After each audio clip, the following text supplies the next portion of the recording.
मध्यरात्री 1:30 वाजता अंतरवाली सराटीत नेमकं काय घडलं?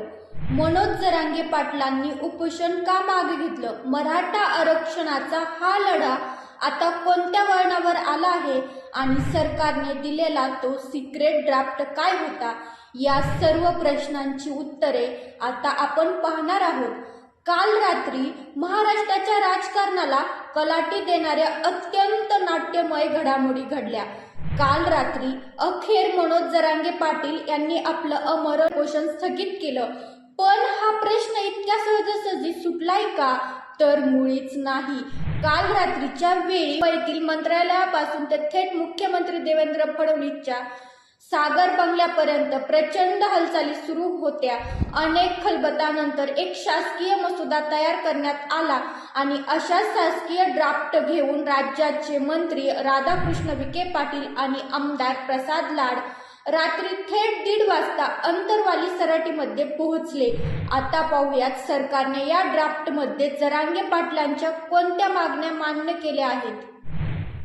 पहिली आणि महत्वाची गोष्ट, तब्बल 58 लाख कुणबी नोंदीच्या आधारे सगळे सोयऱ्यांना प्रमाणपत्र देण्याची प्रक्रिया अधिक वेगाने केली जाईल. दुसरी गोष्ट, मराठा समाजाच्या आरक्षण संदर्भातील तक्रार आणि अडचणी सोडवण्यासाठी एक विशेष हेल्पलाईन सुरू करण्यात येईल. आणि तिसरी गोष्ट, या संपूर्ण प्रक्रियेवर देखरेख अत्यंत स्वतंत्र मराठा आरक्षण कक्ष स्थापन केला जाईल.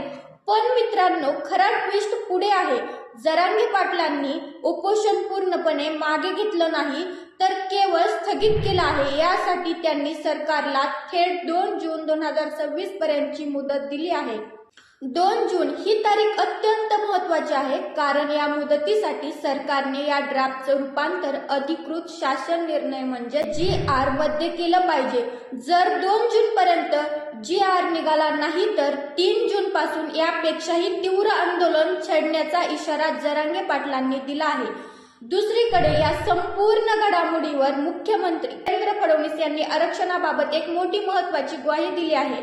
मराठी समाजाला आरक्षण देत असताना मूळ OBC आरक्षणाला धक्का लावला जाणार नाही, असं फडणवीसांनी स्पष्ट केलं आहे. मात्र हे सगळं होत असताना 3 अशा मागण्या आहेत ज्यावर अजूनही पूर्ण तोडगा निघालेला नाही. पहिली, सखे सोयरे शब्दाची संपूर्ण कायदेशीर अंमलबजावणी. दुसरी, सरसगट कुणबी प्रमाणपत्र देण्याचा पेच. आणि तिसरी, आंदोलकावरील सर्व गुन्हे तातडीने मागे घेणे. त्यामुळे तात्पुरते वादळ शमले असले तरी मराठा आरक्षणाची ही लढाई आता 2 जूनच्या अल्टिमेटवर येऊन थांबली आहे. महाराष्ट्राच्या राजकारणाला कलाटणी देणाऱ्या या निर्णयावर तुम्हाला काय वाटतं? तुमच्या प्रतिक्रिया कमेंट्स बॉक्समध्ये नक्की कळवा. व्हिडिओ आवडला असेल तर लाईक आणि शेअर करा आणि चॅनलला सबस्क्राईब करायला विसरू नका. धन्यवाद. जय जिजाऊ, जय शिवराय.